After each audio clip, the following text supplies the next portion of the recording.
Hi, in this episode, I got the opportunity to sit down with Maurice Israel. He's a psychic medium who I've known for many, many years and wanted to be able to share with you one of the things that blew my mind. At one point, he shared something that went, it just stopped me in my tracks because he said that in every death he's witnessed, and he was a hospice nurse, there was always someone there to greet that person on the other side. He said he doesn't tell the families because it would freak him out. However, I was mind blown. It was awesome to hear and to continue on with our conversation, but that stood out for me. If it's something that's interested you, you're interested in spirituality or some other type of energetic growth, this episode is going to get you. Welcome to the Hemp Del Soul podcast. All health, no hide. Here's your host, Mary Lisa Lawless.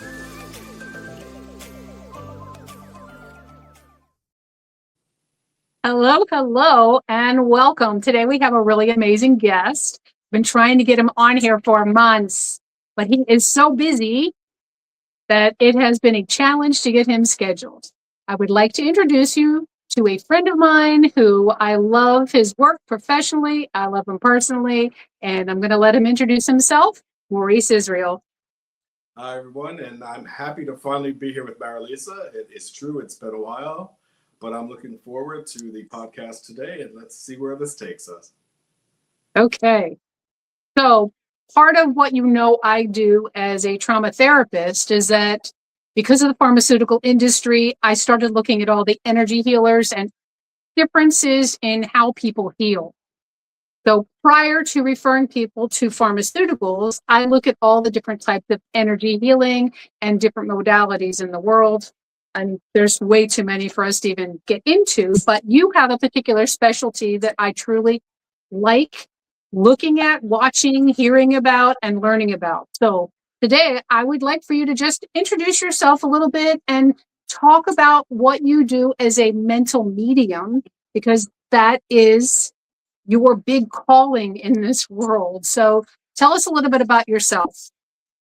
So I'm a registered nurse by trade. That is what I went to school and trained in. And through being a registered nurse and working in the hospital systems, I became very aware of energy healing. Is where it all began, to be honest.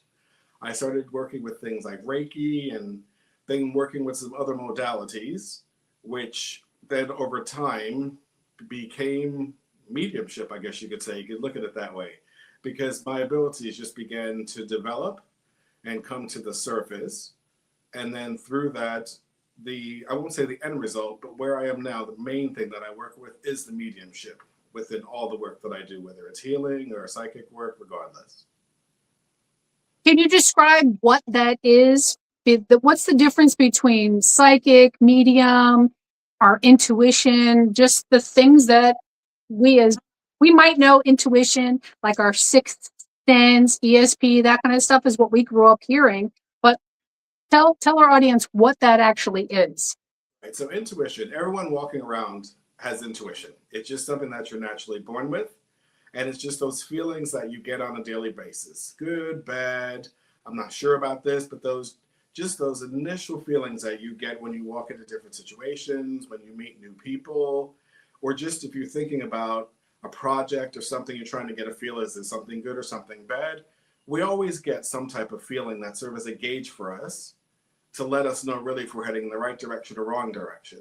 The challenge, though, is to learn to pay attention to those signs that we get and to follow them, because they never lead us the wrong way if we pay attention to the initial feelings that we have. Now, when you look at your psychic ability, that's really what I look at as an enhancement of your intuition, because it's the energy connecting with others, and then you're able to put what you're feeling, sensing, or being made aware of just really into words. And what you're feeling, is it good, is it bad? Do I feel something going on now, something going on later? But it's really just those things that we have to practice over time and work with. Many people look at psychic ability as a blending of energies of one person to another, is how they see it. Because you can look at someone's energy field, and based on the energy field, you can pick up information from them over time. But I really think it's much simpler than that, because when you work with your intuition, you already begin to connect with people. you already begin to get a feeling. If you begin to put those feelings into words, you're beginning to work psychically because you're connecting with them energetically. So to me, it's not this huge puzzle that some teams think it is, or really fear. A lot of people fear it, to be honest. It's much simpler than that. It's really just something that we're born with and we all have. Now, the mental mediumship takes it a step further. When we speak of mental mediumship, we're really talking about connection to the souls of those that have crossed over from this world to the spirit world to heaven, however people want to refer to it as. And I have to say, I have to be honest with you, I was not a person in the beginning who was like on board and like, oh, this is something I can do and this is amazing. Not at all. I was the exact opposite. I literally ran from this for a number of years and literally ran, which there's a whole story behind that also. But wasn't something that I just took on board, you know, based upon just religious upbringing and just how people talk about these kind of things in the world. But over time, after studying it and learning about it, like really studying it for a long time now and really working with it, you come to understand that there is a continuation that takes place of life in the soul, and we are able to communicate. And it is something that's not as difficult as people make it out to be. And honestly, it's really healing for the majority of people if they're open to it. Because those that communicate with us really come back with usually the most amazing messages of love, you know, love, guidance, healing. It's very positive once people get out of their own minds and their own restrictions around what they think it is, as opposed to what it really is. And that's something you mentioned just in passing there is about religion. There's a lot of people that have really strong beliefs against things like this, thinking that this isn't spirit led or that there's something else going on. What was it like for you to be able to tell people like family or friends, or how did you introduce this idea to people that like, what are you talking about? It's an absolute nightmare for me at the beginning. I'm raised Southern Baptist. And then on top of being raised Southern Baptist, spent a portion of my education in Catholic school. So that was already a little bit of the back and forth there. Now, the friends that I had when this all really first took off for me that were about religion looked at this as the quote unquote the devil's work. And I was like, oh, here we go again. But I couldn't say anything to them because initially that was my belief as well. And it took me years to move past this. And honestly, what happened was, when it started to really show up for me, I did a lot of prayer work around it and things like that to make it okay for me to let go and just connect. And then let's put it this way, I was so afraid of it. When I got my guidance where I was going to go to learn and study about it, it wasn't even in this country. I left the country to go and study. That's where I was guided.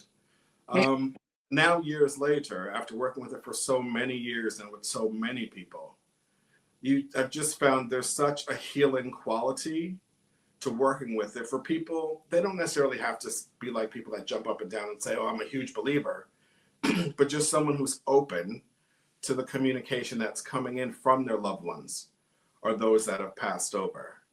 And just for them to be open to it, because that's all it is. It's not about me trying to convince anyone of anything. I'm just the instrument in between. I'm the one who's listening and feeling and just saying, well, I have this person here. I'd like to tell you this or this, and I want to tell you this. And then I leave it with the recipient of the session, and they do with it as they please. It's not about trying to force anything on anyone. Right. So you make it clear that you're the conduit, that you're not.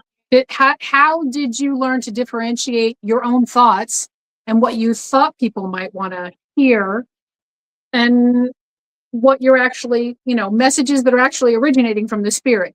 How did you know the difference between, okay, well, this is what they need to hear? And how did you know that this was spirit or that this was the relatives, friends, family that are on the other side? And that takes a little bit of training. I mean, sometimes in the beginning, especially when you start to get those thoughts that are just simply not yours. Like I said, I wasn't someone who was comfortable with this. I was someone who was very much like, okay, I hear voice. What is that? And I'm like in my head thinking to myself, yeah, I can't really tell too many people about this. But then as it continued to grow, and then the spirit world became much more apparent in my life, like showing up, feeling like me actually being able to see them at times and becoming aware of them being around me. to someone who might be nearby and things like that. The real clarification really of the communication came through after I began to really study and work with it, and we do something called sitting in the power. And really that's just sitting to allow yourself to move into a place where your energy connects with those in the other world or spirit or to your soul, however you want to see it. And what it helps you to do is to attune to the vibrations of those coming in. So the more that you attune, which really you're harmonizing through attunement, aren't you? So that you learn to work with the energy in this way, those in the other world that come in at different vibrations. I mean, you have to think about it. If you have the lovely little grandmother who used to sit at home and bake cookies all day and like knit blankets, and you run in the house and hug her, she's the quiet little lovely one, right? That everyone wants to be around, but she's got a nice, quiet, beautiful energy. But what if you have the crazy uncle who was like the one who like drank all weekend and partied and hung out, and that's a totally different energy. And as a medium, as you begin to work with the energy, you learn to attune to the energy of whoever's coming in. So you're able to work with the energy of someone nice and quiet, like the grandmother, or someone just over the top and outrageous, like some of the people that, you know, that's how they were on Earth. So they come in when they communicate with us. So it's amazing. So do you think that they do that so that you can identify that, hey, this is who it is that I have? Can you relate to this energy? Can you relate to this personality? I mean, is that part of how you connect with somebody that would be in front of you for a session? Absolutely. Because the way you have to look at it is, if say that we're talking about the one who partied, the uncle or cousin who partied on the weekend, and I said, I'll have this gentleman who comes in and he's sitting in a church pew and he's very quiet and he's telling you like he loves you very much and da da da. You're gonna look at me and be like, I don't know who the heck that is. But they differentiate through their experiences here on Earth and through that level of consciousness, which is connected to the soul when they cross over. Those are the memories they bring back to us. That's the consciousness that we connect with, soul to soul, the reality of what they were living when they were here, because that's what those who are here would connect with. Because if you change up totally and say, oh, they're something totally opposite, the person in front of you is like, okay, you don't know what you're talking about. And it would just go from there. So we have things like, one of the things that would probably be more common verbiage that we've heard is like clairvoyant. Can you talk about how you see things or what that actually means to be clairvoyant, or any of what we call the clairs? And how do you see things? How do you hear things? Or for me personally, I see things rather clearly, almost like I'm seeing you, depending on what it is. So say that I'm working with someone from the spirit world. Every now and then, I may get a glimpse of someone from spirit. But I don't see them as, I'm seeing you as necessarily as solid as you. It's almost like a hologram in a sense. But the hologram is defined enough that I can make out things like hair color, sometimes eye color, sometimes the build of the person. And then with that, they also show you past memories. Like I may see something about a time that you went with them down to the lake when everyone was fishing and everyone's jumping in and out of the water. Like they literally show us those scenes from their lives, times that people have in common. So, and a lot of people are very clairvoyant. They're able to see so much of what goes on. But the main clair that really works with these abilities really is the clairsentience. okay. Clear feeling. What does that mean? Clear feeling. And that is just, most people that work with these types of abilities, whether psychic or mediumship, the feeling is the strongest faculty for the majority, if not all. Because one, they learn to interpret when someone's there or when someone's not, especially for mental mediumship. And then they learn to interpret things like personality, because like I said earlier, you have to feel she's, you know, a lovely grandmother as opposed to like the chaotic, crazy partying cousin or uncle. Feelings that we get to help us and also to help us with our communication. And then you have to understand as well, if you're communicating with someone from spirit, from the other world, and someone else comes in, there's another feeling that would go to that person as well. But that's why it's important to, in the early stages, if possible, to learn to work with those feelings and the attunement we talked about a bit earlier, just so you can kind of differentiate how one person feels to another. Right. How do you, So part of this is about offering healing to people when they're in this grief place and trying to find connections. When you're sitting with a person, you might see things that are going on in their own life, and someone from the spirit world is coming through to give them a warning or to give them things. How do you handle hearing things that might be not so like, oh, I love you, I miss you, and I'm good? How is it that you handle being able to say those things if you're seeing something or Right, hearing or feeling right. something Well, from the other world? I think everything's about how we say what we say.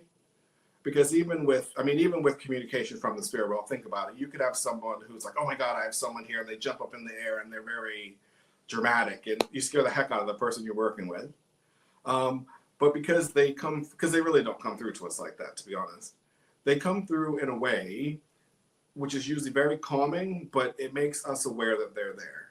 Now, do they sometimes give someone a heads up about things or an idea that something may be going on? Absolutely. But we just have to be very aware of how we say what we say. Because you may say to someone, I have someone here, like your grandmother may be here with me, but she's making me aware there's an issue in the house. And I know that if you are paying attention to like the foundation at the back of the home, there's a leak with water, things like, they tell us all kinds of things.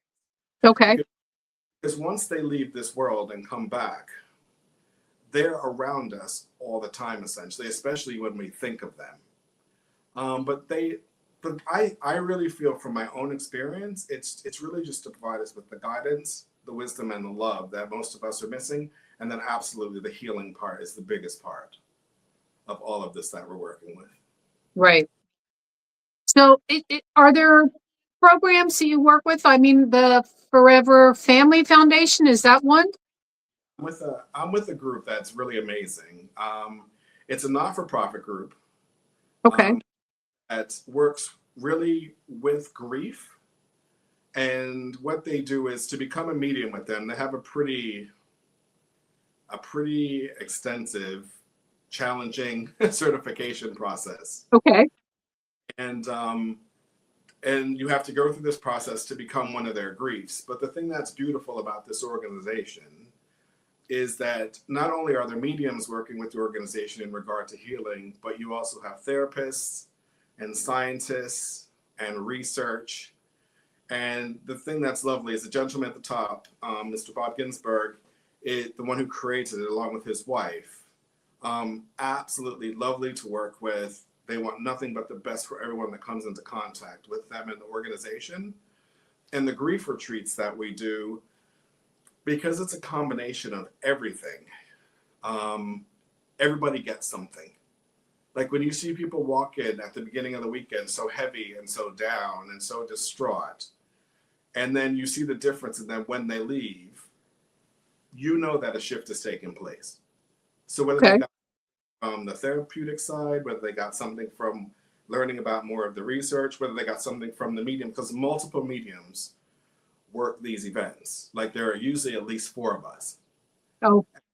Yeah, so they wrote, the people who are there as attendees will rotate through with the mediums as well, in addition to the other parts of the program that have been set up with the therapists and the researchers. And we all do sessions with them. So what will happen is, say that I'm in one group of like 15 or 16 people, I'll just sit and go quiet and do like a small gallery. And whoever comes in and connects with me from spirit, I find who I'm within the room, provide them with the feedback, provide them with what's going on. I mean, just amazing stuff. And we have one coming up that's going to be in the near future, which it's healing for parents only. So it's just, yeah, so that's going to be a little bit intense, but lovely just the same, because the healing hopefully will just be amazing during the week. I was going to say that's probably the toughest group to work with, is parents who've lost children. Yeah, of course. Because I mean, like anything else in life, most parents just never have a thought of losing their children, or that's the last thing that you'd ever want to happen. So the grief that is connected to that, I just think it's unfounded in so many ways. And working through that on a daily basis, which, any type of grief you have, especially with loss, the journey is ongoing. It's not a journey that you say, oh, I'm suffering today and tomorrow I'll be okay. No, it's about how we work with to make things a bit more bearable.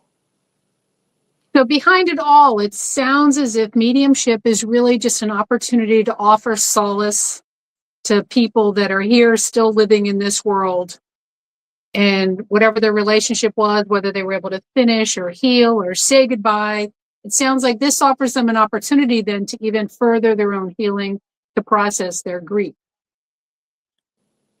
Are there other parts of mediumship that aren't about spirit, that aren't about connecting to specific people? Do you ever connect with dogs or pets or anything Yeah, like that? animals do have souls. I won't say Okay. that's my specialty, but I will say that sometimes during a session, a loved one's animal, a pet that was loved by the family, does come through, and you're aware of them coming into the session, and you just communicate that to the person who's there. Because I have to say to you, sometimes people love their animals more than they love people around them. Yes. Very true. And it's a huge loss for some people, It really, to have lost their pets. it Um, really. Sorry, go ahead. do you do you actually see spirit? You said it's like a hologram, but are there ever ones that come in that people, they don't want to hear from these people? They don't want to, they didn't like them very much on this side. They don't want to hear from them on the other side. How do you handle that kind of, oh, I don't want to hear that? And it does happen from time to time. Like I do gallery work where I'll do work locally here, especially right now. And And what does that mean? what that means is that I set up sessions where I'll invite people to come to the galleries. We'll set up a specific evening. We rent a space. People pay to come for an evening to just see if their loved one may come in or come through. Got it. And yes, some people do sometimes. That's happened a few times where you start off something and you say to someone, well, I have a lady here. I feel like she's your mom. And the person will look at you and say, I hated my mother. I don't want to hear from her. And it does happen from time to time. The way I handle it is, well, would you give me a moment just to see what she wants to communicate to you? Is that okay? I said, because, holding on to things like anger and not allowing forgiveness to take place really is like poison within your own body. It does nothing but harm you in the long run.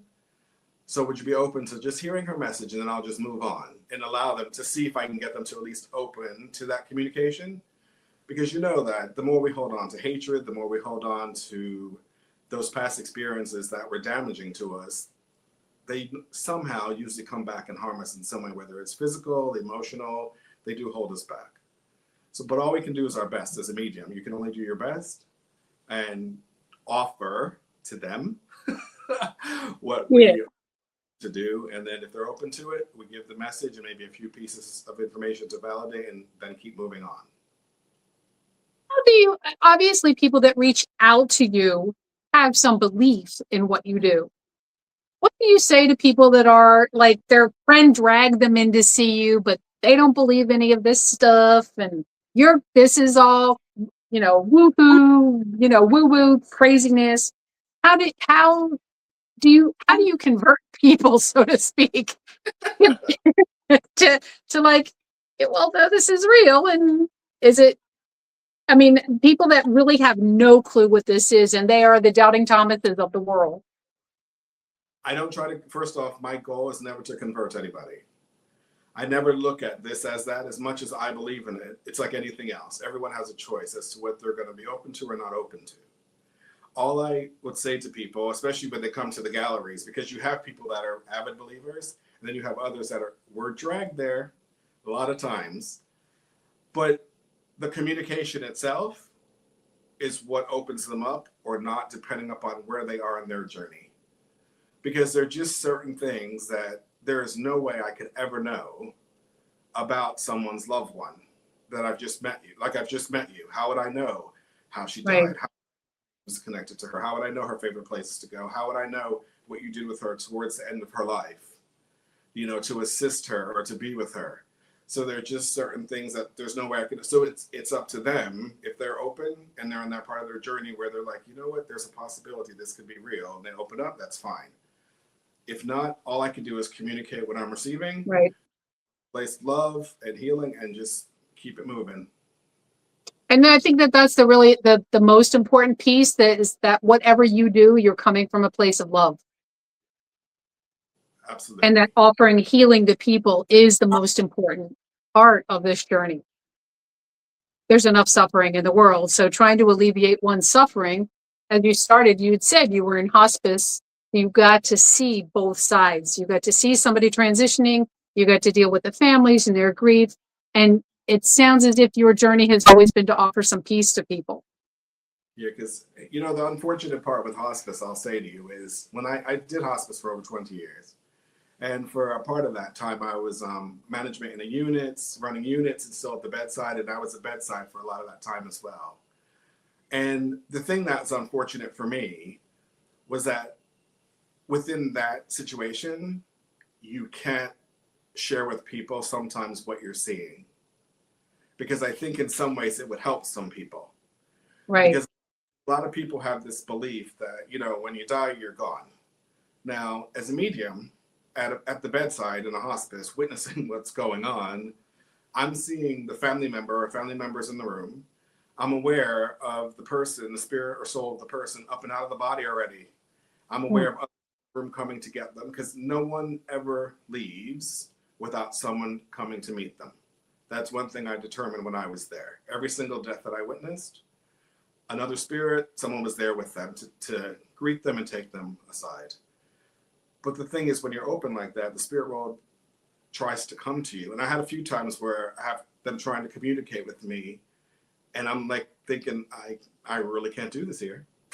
Because I can't tell them that right now. I'm so sorry, but I can't do that. And that's the part for people that would be the believers. That is a bit of a shame that this is not something that's more mainstream and accepted. But it's just there's just such a wide variance of believers and not believers. And then if you start doing something like this, like who's certified to do it and at a level that they're going to do it right, as opposed to some who just get a glimpse of something. So I do understand a little bit of the doubt that comes into the minds of people. But just through the mediumship, like especially within hospice, you have a heightened sense of sensitivity. So even without the mediumship working necessarily, it's just about being in a place to connect with people on a level where they are during their time of grief and during their time of loss or anticipatory grief prior to loss. So, I mean, it's all, in the end, it's all tough in its own way. Yeah. Very healing. I was curious, could you share a story even about having your own experiences with family coming to you? I mean, does that randomly happen to you, where a family member of your own would just come through and have a message for you? I have a few family members. I especially have one grandmother who is very strong with me a lot. And she was that way with me on earth as well. I lost her when I was very young, but she was very much someone full of love, very giving, but very much like, you're doing it wrong. She tells you you're doing it wrong. And even now on earth, there are times when I might be in the midst of something or doing something, and I'll get that feeling of her being right beside me. And I'm like, and I can just get that feeling like, no, okay, got it. But they do come through. If you sit and take the time to open up to them, because I have some uncles in the other world as well that I've opened up to and asked them to step close. And I'm aware of the communication. I'm aware of the connection of them being around me when I allow myself to be open to them. And I just really believe that, those that loved us, I honestly believe that they spend more time around us than we think. But because so many people are either unaware or not open to the possibility, they don't allow them to come into a system the way that they could. Because they really would still assist and help them with things. Right. Yeah. So if someone wanted to, as we wrap up, if someone wanted to reach out to you, how would they find you? The best way is probably You have a website, your email, tell me how people can find you. It's probably the best. And that's just www.mediummaurice, my first name, .com. And through that, they can email me. They can find out services offered. They can find out about the event, like that event I have coming up with Forever Family. I have a gallery coming up in June as well, June 27th in Deerfield.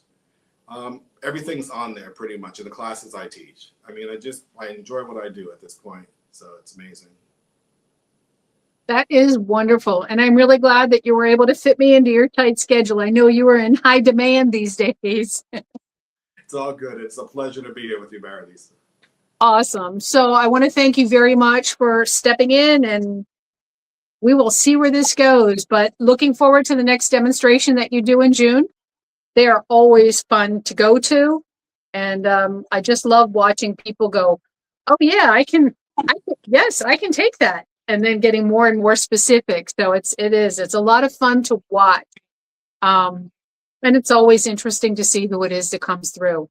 And I'm always amazed at the details with which you're able to identify the people or help them identify who it is that's talking to you.